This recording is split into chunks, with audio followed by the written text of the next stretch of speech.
আমি নিজে জিগাইছি, চাচা কেমন আছেন, কি অবস্থা? আল্লাহর রহমতে ভালো। কি বালা?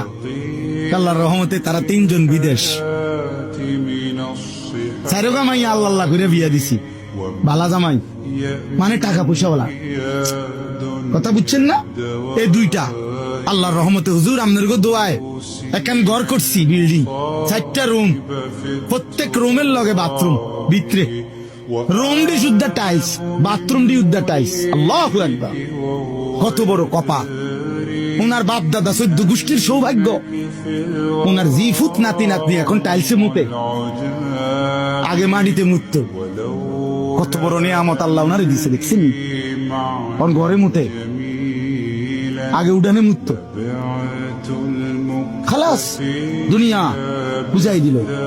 3 ছেলে বিদেশ, 4টা মেয়ে বিয়ে দিছে, একটা বিল্ডিং করছে, রাস্তার লগে কদ্দু জায়গা লইছে, ব্যাংকেও কোগা টাকা জমছে। আল্লাহর রহমতে বাজার সদায় খাইয়াটাই আল্লাহর রহমতে আমনগো দোয়ায় 10 জনের দোয়ায় ভালো আছি, আল্লাহ ভালো রাখছি। বাহ বাহ বাহ! খালা এই মুসলমান বলেন না, এই হিসাবের নাম মুসলমান?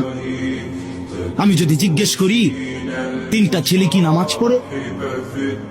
3 ছেলের বউ কি পর্দা করে? মেয়েগুলো যে স্বামীর বাড়িতে ওইখানে পর্দা পুশিদা আছে, সেগুলোর উত্তর কোথায়? এক মুমিনের হিসাব, এক মুমিনের তৃপ্তি বিল্ডিং আর দালানে না ইবাদত আর বন্দেগীতে?